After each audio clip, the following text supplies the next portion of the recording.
આકાશવાણી સમાચાર ચૈતાલી જોશી વાંચે છે. સૌપ્રથમ મુખ્ય સમાચાર. કેન્દ્રીય ગૃહમંત્રી અમિત શાહે કહ્યું છે કે પ્રધાનમંત્રી સ્વનિધિ યોજના અંતર્ગત અત્યાર સુધીમાં 76 લાખ લોકોને લોન મળી છે. આજે શ્રી શાહ ગાંધીનગરમાં અનેક વિકાસ યોજનાઓનું લોકાર્પણ અને ખાતમુહૂર્ત કરશે. ઈડીએ બિહારના નાયબ મુખ્યમંત્રી તેજસ્વી યાદવને નોકરી માટે જમીન મની લોન્ડરિંગ કેસમાં નવું સમન્સ જારી કર્યું છે. પ્રધાનમંત્રી નરેન્દ્ર મોદીએ કહ્યું છે કે કિસાન ડ્રોન દ્વારા પ્રવાહી ખાતરોના ઉપયોગ માટે અસરકારક અને કાર્યક્ષમ તકનીક ઉપલબ્ધ થશે.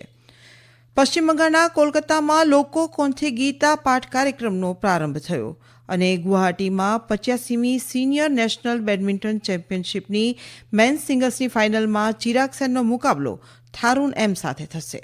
સમાચાર વિગતવાર. કેન્દ્રીય ગૃહ અને સહકાર મંત્રી અમિત શાહે કહ્યું છે કે પ્રધાનમંત્રી સ્વનિધિ યોજનાએ દેશના લોકોમાં સ્વરોજગાર અને આત્મનિર્ભરતાનું સર્જન કર્યું છે. તેઓ અમદાવાદ મ્યુનિસિપલ કોર્પોરેશન દ્વારા આયોજિત એક કાર્યક્રમમાં શેરી વિક્રેતાઓ અને તેમના પરિવારો પીએમ સ્વનિધિ યોજનાના લાભાર્થીઓને સંબોધિત કરી રહ્યા હતા. આ કાર્યક્રમમાં ગુજરાતના મુખ્યમંત્રી ભૂપેન્દ્ર પટેલ પણ હાજર રહ્યા હતા. ગૃહમંત્રીએ કહ્યું કે ગુજરાતમાં સ્વનિધિ યોજના માટે અત્યાર સુધીમાં 1 કરોડ અરજીઓ આવી છે, જેમાં 76 લાખ લોકોને લોન મળી છે અને તેમાંથી લગભગ 45% મહિલાઓનું યોગદાન છે. તેમણે કહ્યું કે પ્રધાનમંત્રીએ નાના ઉદ્યોગ સાહસિકોને સ્વનિધિ યોજના હેઠળ કોઈપણ ગેરંટી વિના લોન મળે તેવી વ્યવસ્થા કરી છે. કોરોનાનો ઉલ્લેખ કરતા શ્રી શાહે કહ્યું કે જ્યારે કોરોના હતો ત્યારે વિશ્વ વિચારી રહ્યું હતું કે ભારતનું શું થશે, પરંતુ પ્રધાનમંત્રીએ લોકડાઉન કરીને સમાજમાં સ્વશિસ્ત કેવી રીતે લાવી શકાય તેનું ઉત્તમ ઉદાહરણ પૂરું પાડ્યું હતું. ભારતે વિશ્વમાં સૌ પ્રથમ રસી બનાવી તે આપણા માટે ગૌરવની વાત છે. દરમિયાન શ્રી શાહ ગાંધીનગર પાંસર કલોલ ખાતે બપોરે પાંસર તળાવનું લોકાર્પણ તેમજ વિવિધ વિકાસ કામોનું ખાતમુહૂર્ત કરશે. ત્યારબાદ કલોલ ખાતરજ પાસે સરદાર પટેલ ગ્રુપ આયોજિત વિશાળ એકતા સંમેલનને સંબોધન કરશે અને સરદાર પટેલ સાહેબની 15મી ફૂટ ઊંચી પ્રતિમાનું અનાવરણ કરશે. સાબરમતી રેલવે ગ્રાઉન્ડ ખાતે ગાંધીનગર જન મહોત્સવ અંતર્ગત સાંસદ ખેલ સ્પર્ધાનો આરંભ કરશે. તેઓ સાંજે ગુજરાત યુનિવર્સિટી કેમ્પસ ખાતે ગુજરાત સાહિત્ય મહોત્સવનું ઉદ્ઘાટન કરશે. એન્ફોર્સમેન્ટ ડિરેક્ટોરેટ ઈડીએ બિહારના નાયબ મુખ્યમંત્રી તેજસ્વી યાદવને નોકરી માટે જમીન મની લોન્ડરિંગ કેસમાં નવેસરથી સમન્સ પાઠવ્યા છે અને તેમને આવતા મહિનાની 5મી જાન્યુઆરીએ હાજર થવા જણાવ્યું છે.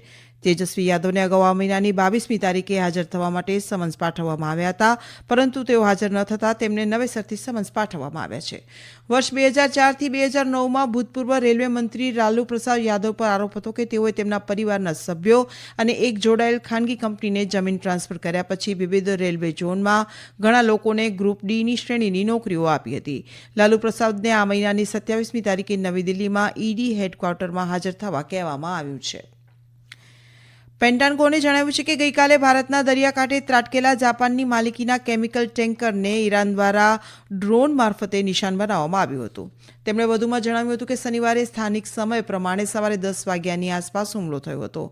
હુમલો ભારતના દરિયાકાંઠેથી આશરે 200 નોટિકલ માઇલ એટલે કે 370 કિલોમીટર દૂર થયો હતો અને જહાજમાં કોઈ જાનહાનિ થઈ ન હતી. આવું પહેલી વખત બન્યું છે કે પેન્ટાગોને ઈરાન પર ખુલ્લેઆમ આરોપ લગાવીને જણાવ્યું છે કે તે હમાસ પર ઇઝરાયેલના યુદ્ધની શરૂઆત પછી સીધા જહાજોને નિશાન બનાવે છે અને તેને ઈરાનનું સમર્થન છે. ભારતીય નૌકાદળે સહાય માટેની વિનંતીનો જવાબ આપ્યાનું પણ જણાવ્યું છે.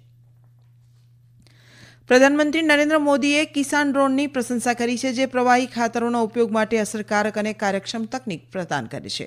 સોશિયલ મીડિયા સંદેશમાં શ્રી મોદીએ કેન્દ્રીય મંત્રી ડોક્ટર મનસુખ માંડવિયાની પોસ્ટ પર જવાબ આપતા જણાવ્યું હતું કે કિસાન ડ્રોન વિમાનોની પ્રગતિથી ખેડૂતોની આવકમાં વધારો થયો છે અને તેમના જીવનની ગુણવત્તામાં પણ સુધારો થયો છે.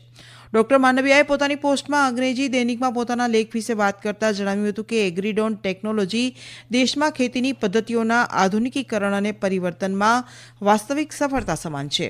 તેમણે ખેડૂતો દ્વારા ડ્રોનના ઉપયોગને ભારતના કૃષિ ક્ષેત્ર માટે ડ્રોનને ક્ષણ તરીકે વર્ણવ્યો હતો, જે દેશમાં ડ્રોનની ચળવળની શરૂઆત કરે છે. પ્રધાનમંત્રીએ નરેન્દ્ર મોદીએ હાલમાં ચાલી રહેલી વિકસિત ભારત સંકલ્પ યાત્રા કાર્યક્રમ દરમિયાન 1 કરોડ આયુષ્યમાન કાર્ડ જારી કરવા પર ખુશી વ્યક્ત કરી છે. એક સંદેશમાં શ્રી મોદીએ વિકસિત ભારત સંકલ્પ યાત્રાનો ઉદ્દેશ્ય જન કલ્યાણકારી યોજનાઓનો લાભ દેશભરમાં ગરીબો સુધી પહોંચાડવાનું હોવાનું જણાવ્યું છે. દેશમાં અત્યાર સુધીમાં કુલ 28.5 કરોડથી વધુ આયુષ્યમાન કાર્ડ જારી કરાયા છે, જેમાંથી 2 કરોડથી વધારે લાભાર્થીઓ મહારાષ્ટ્રના છે.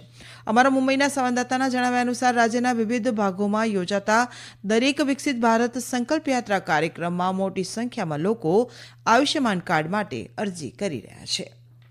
આ સમાચાર આપ આકાશવાણી પરથી સાંભળી રહ્યા છો. પશ્ચિમ બંગાળમાં આજે સવારે કોલકાતાના બ્રિગેડ પરેડ ગ્રાઉન્ડ ખાતે લોકો કોંઠે ગીતાપાઠ કાર્યક્રમનો પ્રારંભ થયો છે.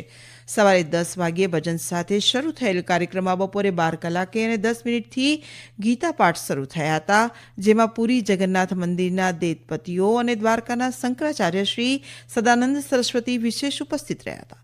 1 લાખ લોકોના સામૂહિક અવાજમાં ગીતાનું પઠન શરૂ થયું હતું. પ્રધાનમંત્રી નરેન્દ્ર મોદીએ કોલકાતામાં શરૂ થયેલા આજના ગીતા પાઠ કાર્યક્રમની સફળતાની કામના કરીને સોશિયલ મીડિયા સંદેશમાં જણાવ્યું હતું કે ગીતા અર્થપૂર્ણ જીવન જીવવાના માર્ગ માટે માર્ગદર્શક ગ્રંથ છે. શ્રી મોદીએ વધુમાં જણાવ્યું હતું કે વર્ષ 2047 સુધીમાં સામૂહિક રીતે એક મજબૂત વિકસિત ભારતનું નિર્માણ કરવાની આ સુંદર તક છે. અખિલ ભારતીય સંસ્કૃત પરિષદ, સંસ્કૃત સંગમ, મોતીલાલ ભારત તીર્થ સેવા મિશન આશ્રમ અને અન્ય વિવિધ સાધુ, સંન્યાસી તથા અન્ય સંગઠનો આ કાર્યક્રમમાં ભાગ લેવા આવી પહોંચ્યા છે. કેન્દ્ર શાસિત પ્રદેશ જમ્મુ અને કાશ્મીરમાં સેનાએ ગઈકાલે કહ્યું હતું કે તે જ પૂંચ જિલ્લાના સુરનકોટ તાલુકામાં ડેરા ગલીમાં ગુરુવારે થયેલા આતંકવાદી હુમલાની તપાસમાં સંપૂર્ણ સહયોગ આપશે. આ હુમલામાં 4 જવાન શહીદ થયા હતા અને અન્ય 2 ઘાયલ થયા હતા. વહીવટીતંત્રે મૃતકોના આશ્રિતોને વળતર અને નોકરીની પણ જાહેરાત કરી છે. ગઈકાલે વહેલી સવારેથી જ રાંજોરી અને પૂંજમાં મોબાઈલ ઇન્ટરનેટ સેવાઓ સ્થગિત કરવામાં આવી હતી. જોકે સ્થિતિ શાંતિપૂર્ણ છે. સુરક્ષા દળોએ પહાડી વિસ્તારો અને અન્ય સ્થળોએ આતંકવાદીઓને શોધવા માટેનું અભિયાન તેજ કરી દીધું છે. આતંકીઓને પકડવા માટે હેલિકોપ્ટર, ડ્રોન અને પેરા કમાન્ડોની મદદ લેવામાં આવી રહી છે. અહેવાલો અનુસાર સુરક્ષા દળો પીરપંજલ પહાડીઓની ગુફામાં અને અન્ય ઉપરના વિસ્તારોમાં વિશેષ અભિયાન ચલાવી રહ્યા છે. આ સ્થળોએ લગભગ 30 વિદેશી આતંકવાદીઓ છુપાયેલા હોવાના અહેવાલ છે. પ્રધાનમંત્રી નરેન્દ્ર મોદીએ આ 31મી ડિસેમ્બરે આકાશવાણી પરથી પ્રસારિત થનાર મન કી બાત કાર્યક્રમ માટે દેશના નાગરિકો પાસેથી તેમના વિચારો અને સૂચનો આમંત્રિત કર્યા છે. પ્રધાનમંત્રીએ સોશિયલ મીડિયા પોસ્ટમાં જણાવ્યું છે કે અન્ય મુદ્દાઓની સાથે આ વખતે આપણે ચુસ્ત ભારતનો મુદ્દો આવરી લેશું. આ મુદ્દાને યુવાનો ખાસ પસંદ કરે છે. પ્રધાનમંત્રીએ આ ઝુંબેશના અનન્ય પાસાનો ઊંડો અભ્યાસ કરવા તથા લોકોને તંદુરસ્ત રહેવા માટે કેવી રીતે વ્યાયામ કરે છે અને કેવો પોષણક્ષમ આહાર લે છે તે વિશે જણાવવા પણ કહ્યું છે. તેમણે લોકોને તેમના અભિપ્રાયો નમો એપ પર જણાવવા અનુરોધ કર્યો હતો. આ ઉપરાંત માય GOV ઓપન ફોરમ અથવા ટોલ ફ્રી નંબર 1800117800 ઉપર હિન્દી કે અંગ્રેજીમાં તેમના વિચારો રેકોર્ડ કરાવવા કહ્યું છે. આ ફોન નંબરની લાઇન 29મી ડિસેમ્બર સુધી ખુલ્લી રહેશે.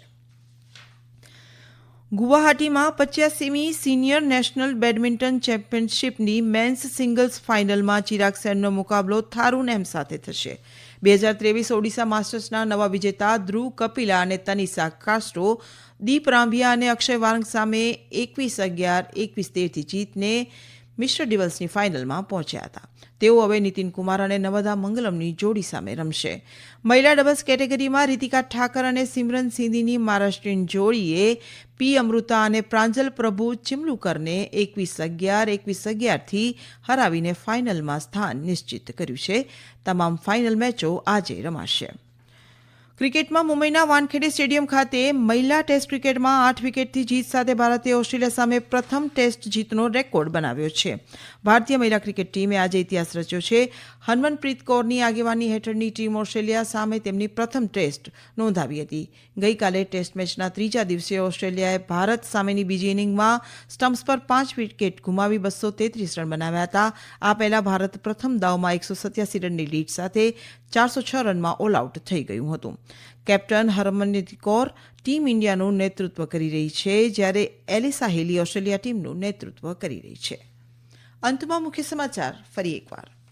કેન્દ્રીય ગૃહમંત્રી અમિત શાહે કહ્યું છે કે પ્રધાનમંત્રી સ્વનિધિ યોજના અંતર્ગત અત્યાર સુધીમાં 76 લાખ લોકોને લોન મળી છે. આજે શ્રી શાહ ગાંધીનગરમાં અનેક વિકાસ કાર્યક્રમ યોજનાઓનું લોકાર્પણ અને ખાતમુહૂર્ત કરશે.